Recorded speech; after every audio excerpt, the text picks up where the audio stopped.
آپ کو یاد ہوگا کہ بہت سے فسادات گائے کی قربانی سے شروع ہوتے ہیں. ہم آج تک نہیں سمجھ پائے کہ گائے کا کاٹنا، ذبح کرنا، اس کا گوشت کھانا اسلام اور مسلمانوں کی بقا کے لیے ضروری کیسے مانا گیا، جبکہ مغل سلطنت کے بانی بابر نے بادشاہ وقت ہمایوں کو یہ تاکید کی کہ گائے کا احترام کرو، مندروں کا احترام کرو.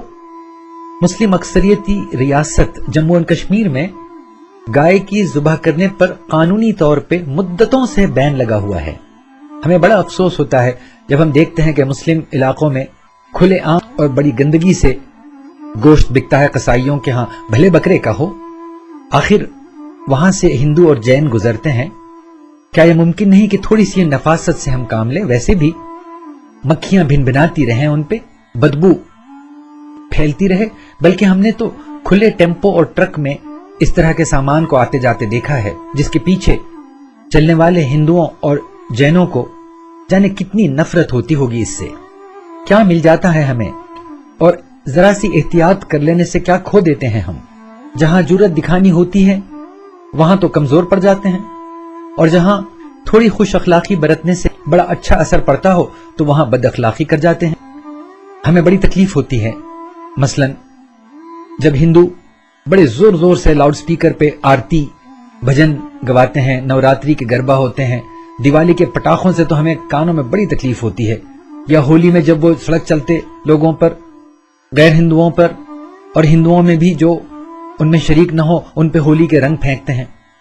ہمیں بچپن سے ایسے ہندوؤں سے شکایت رہی ہے اور ہر مناسب موقع پر ہم نے اس کے خلاف آواز اٹھائی ہے.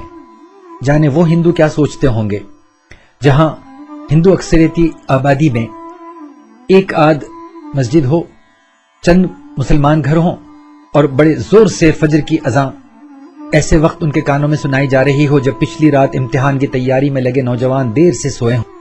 اگر یہ بات درست ہے تو وہ بات بھی درست ہے. اگر یہ فرض ہے ہمارے لیے تو وہ فرض ہے ان کے لیے.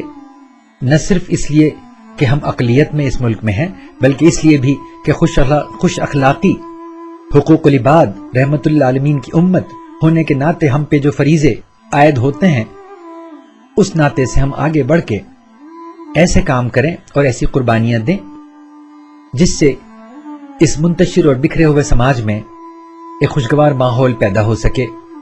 یہ ہمارے لیے ضروری بھی ہے اور زیبا بھی. اس ضمن میں ہمیں بڑی خوشی ہوتی ہے جب ہم دیکھ رہے ہیں کہ کچھ مساجد کے امام، کچھ مولانا پرزور حمایت میں اتر آئے ہیں، میدان میں کام کرنے لگے ہیں، انگریزی پڑھنے پہ زور دے رہے ہیں، حب الوطنی سے جڑی ہوئی مہموں میں شریک ہو رہے ہیں اور شریک ہونے کی ترغیب سب کو دے رہے ہیں، اور اس کا خاطر خواہ اثر بھی پڑ رہا ہے. ہاں، بس یہ کام دکھاوے کے لیے نہیں بلکہ دل کی آواز پہ ہو، اور ویسا جب ہوتا ہے تب اس کا بہت اچھا اثر بھی پڑتا ہے. ایک اور شعبہ ہے ریفارمز کا. ہماری قومی ملی زندگی میں بھی بہت سے ریفارمز کی گنجائش ہے، اور ایسے ریفارمز دیگر مسلم ممالک میں شروع ہو چکے ہیں. کثرت ازواج یا پولیگیمی، چائلڈ میرج یا بچیوں کی کم سنی میں شادی کر دینا، پاپولیشن کنٹرول یا خاندانی منصوبہ بندی وغیرہ. اس کو ہم اپنے مذہبی معاملات میں دخل سمجھنے کے بجائے اس کے سماجی فائدوں پہ غور کریں، حکام کی نیت کو دیکھیں اور اس کے لانگ ٹرم نتائج پیش نظر رکھیں.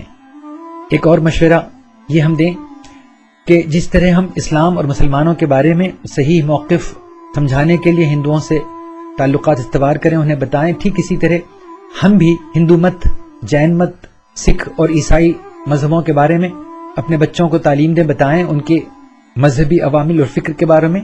اس سے ایک بڑا فائدہ یہ ہوگا کہ ہم جہاں ان مذہب کے ماننے والوں کی مجبوریوں کو خاطر خواہ سمجھ پائیں گے، وہیں ضرورت پڑنے پر مدلل اور واجب بحث بھی ہم ان سے کر پائیں گے.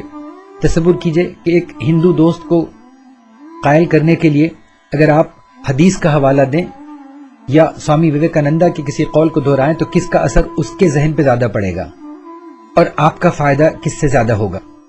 اس سے یہ ہماری مراد نہیں کہ اپنی شناخت کھو بیٹھیں، اپنی پہچان کھو بیٹھیں، دکھاوے کے نہیں، بلکہ سچے دل سے یہ کام کریں. ہندو نام رکھ لیں، جیسا کہ آج کل گجرات کے بعد مسلمانوں میں فیشن چل پڑا ہے، اس سے ہمیں سخت اختلاف ہے۔ ہم ادباً عرض کریں گے کہ اس سے نہ آپ کسی کو اطمینان دلا سکتے ہیں، نہ اپنا تحفظ بڑھا سکتے ہیں۔ میں اپنا نام ہمیشہ M.H. جوہر دستخط کیا کرتا تھا۔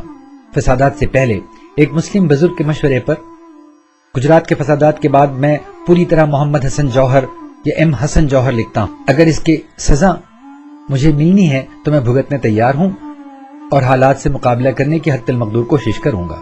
نہیں، میں کوئی بہادر انسان نہیں ہوں، جیوٹ نہیں، بڑا کمزور انسان ہوں، لیکن بس اس وقت وہی خواہش کار فرما ہے جو آپ کے دل میں بھی ہے، بلانگ کرنے کی، اپنانے کی، اپنی پہچان بنائے رکھنے کی۔